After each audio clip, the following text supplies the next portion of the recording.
Welcome to Swolehammer. In an exciting twist, we got to play the new edition of Warcry early. Our local Games Workshop store actually had it set up and ready to go. So we got to mess around with reactions and also look at the core rulebook, which is sweet. And we'll also touch on some of the Compendium changes that we've seen so far. First up, reactions are a good addition with mixed results. A responsive element to Warcry was needed, and reactions fit that role as a concept well enough. Using one of your model's activations to interrupt an opponent with an effect is fun and thematic. However, now that we've seen many of the reactions, it's kind of a mixed bag. About half of them had the same mitigating, reflecting damage effects, while select few are thematic bad or thematic good. While all of them obviously can't be bangers, if your faction's reaction is not flat out broken, you'll probably just use the generic counter one most of the time. Also, one thing to note is that this gives horde-based lists an even bigger advantage, since they have more possible reactions to do in each battle round. So one thing that we wanted to talk about, and this is a very subtle rule change, is that ranged units can no longer shoot into kind of a melee clash with allies nearby. So if you have a unit kind of locked in melee combat engagement range with an enemy unit, a ranged unit cannot shoot into the fray of that, which is something that was present in Kill Team, and I think altogether a rule that makes a lot of sense. Unfortunately for those ranged units in Warcry that we love so much that have struggled up until now, the struggle is a little more uphill now than it was even before. A lot of ranged profiles are pretty mopey. They don't really do much, and now they can't really even shoot into melee. So I think ranged in general has lost some ground. You can still shoot those annoying like flyers that are running around with treasure tokens, but that's about it. Another thing that we wanted to kind of highlight is that match play no longer has twists.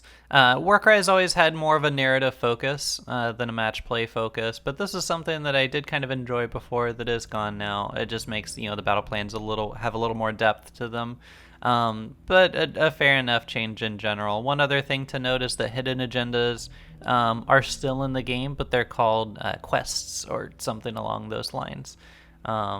So more or less the same thing. On a similar note, match battle plans have mostly stayed the same since the TOC 2021, but there's some rework stuff in there. Treasure battle plans are still in the game, which is a little bit unfortunate in our opinion. Those are some of the battle plans that we feel kind of like overly value movement speed and fly and that kind of thing. But they're still present. Scour, however, which we are historically not as much of a fan of either, is gone, which is unfortunate.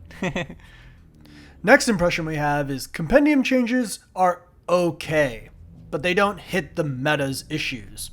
As of this video, we've seen the Order Compendium updates, and while points have been slightly adjusted for some units and a few weapon profiles have been tweaked, it must be said this is a pretty big miss when it comes to helping build a competitive meta for Warcry.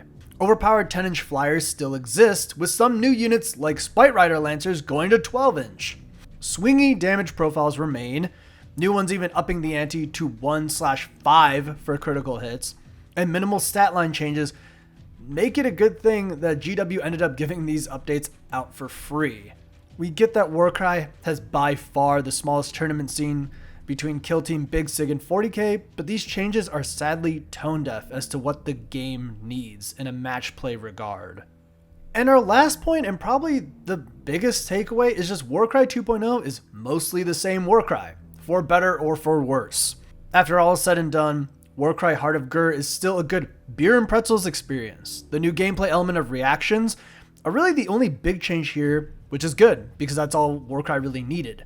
In terms of mechanics, Warcry's gameplay itself is simple, fun, and frantic, and that's what we enjoy about it. On the other hand, almost too little has changed in terms of anything stats or numbers wise, which makes Heart of Gur feel like an expansion more than a truly new addition. At least the new terrain is dope as hell. And that's it! Those are our first impressions for Warcry Heart of Gur. We'll have a deep dive Compendium video when we come back from Gen Con. However, Riley, give me your thoughts on the new addition, quote unquote. My thoughts are honestly pretty in line with yours. I think in general, Warcry is going to be mostly the same. I think reactions are a huge addition, though. I think that that's going to change a lot of decision-making processes when you move into melee combat. I think a lot of them are extremely strong. And overall, a very good change for the game. And in some ways, I think previous Warcry was a little too simplistic, and this adds a layer of complexity that I think is very welcome. And it's also something that every other GW game has, is some sort of interactive element during like an opponent's turn. So Warcry really needed this to kind of like keep up with the status quo. Yeah, I agree with that. I think the only unfortunate part of reactions is that Warcry is already pretty skewed into kind of getting a lot of bodies onto the board just because of action economy. And I think that that's only going to get more so with reactions, because I think it's going to make cheap units very, very much more valuable. So I think elite lists are going to struggle more than ever in the new meta. So I think it's going to get a little... I think a lot of armies are going to get a little streamlined in a way that kind of lacks build variety. But overall, I'm remaining positive, and I think the game will be a lot more fun with reactions in general. Yeah, I mean, we're going to play a lot of it. We're going to see what these new warbands do. And also kind of like, they at least seem to give, from what we've seen, the Warcry warbands, like the Warcry specific ones, interesting mechanics for reactions instead of just generic kind of stuff that's similar to counter. And I don't think it'll help them compete, but like in a casual setting, it'll definitely make them more fun and have more depth. Yeah, I agree with that. I think Warcry gained a lot of fun, and the match play kind of community wasn't very large anyway, so it's probably fine. Right. It's kind of like we saw in the core rule book for this one, it's like narrative play still takes up 40 pages and match play is 6. And as people who mostly play Warcry because we're competitive like minded, that's kind of where we're at. So it's like, it's a little unfortunate, but it's exciting to see more frequent content and new mechanics for Warcry. Well, that's our early look into Warcry Heart of Ghur. Hope you enjoyed it. If you agree or disagree, let us know in the comments. We obviously read everything and try to respond to everything. And look forward to more Warcry content coming soon. As always, this is Rafiq and Riley. Stay swole.